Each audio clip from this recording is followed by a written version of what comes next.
What's going on, everybody? It's an out of the theater reaction for Masters of the Universe. This one is directed by Travis Knight, Nicholas Galzatine as He-Man, Prince Adam.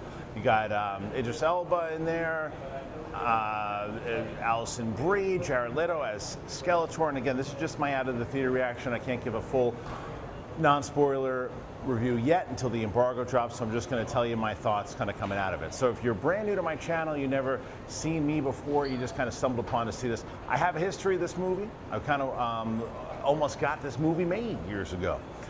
So I was always hoping for like a Lord of the Rings meets type of Star Wars movie. And everyone's like, oh, you're just going to judge it off that. Not, because that's not what this trailer's set up. It's not what this is at all. And there is more of a Ragnarok feel to this than anything else, or Guardians maybe even better. So what I'm going to say is I'm going to tell you the things that I like.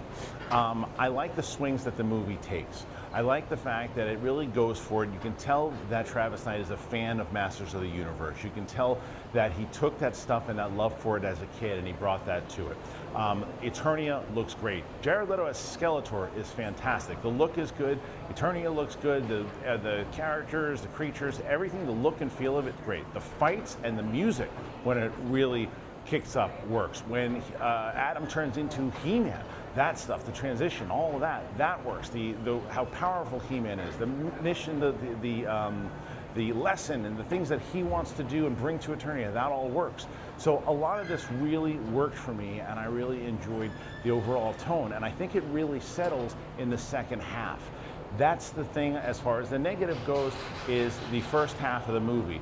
And I think that the movie, yes, I understand that you can't make, this particular movie wasn't meant to be a more serious Lord of the Rings meets Star Wars type of movie. This is supposed to be more like a little bit more tongue-in-cheek, fun movie, can take itself seriously at times, and then add some humor. The problem is that when they use the humor, they overpower the humor in the first half, especially when they're on Earth. And some of the jokes, I think that if it's going to land for you, you're really gonna, you'll dig it all the way through. A lot of the jokes, I felt like, all right, let's go, because you guys, you had me with the stuff that in Eternia, and then every once in a while when someone throws a joke, there's sometimes Skeletor throws jokes out like he did in the 80s cartoon, and it really works.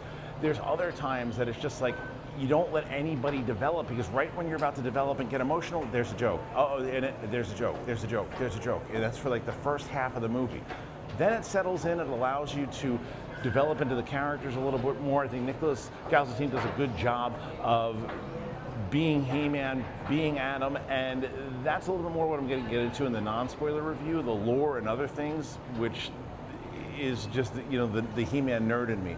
But overall, I think that if you're just going to the movies to watch like a really an epic space fantasy with cool creatures, it's weird, it's kooky, and that's a compliment.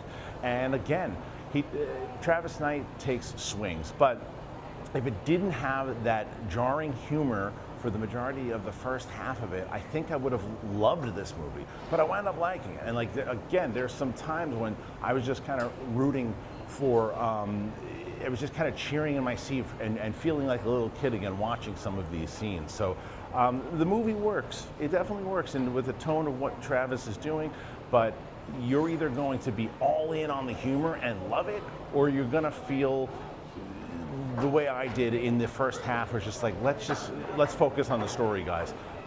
But that's my out of the theater reaction. That's what I thought of Masters of the Universe. Stay for the post-credit scenes.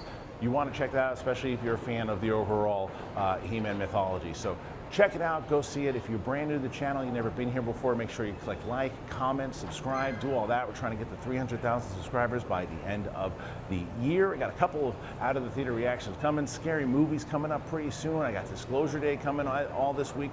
So comment, thank you for being here, and I'll have a non-spoiler review of He-Man very soon. Thanks again, see you later, bye-bye.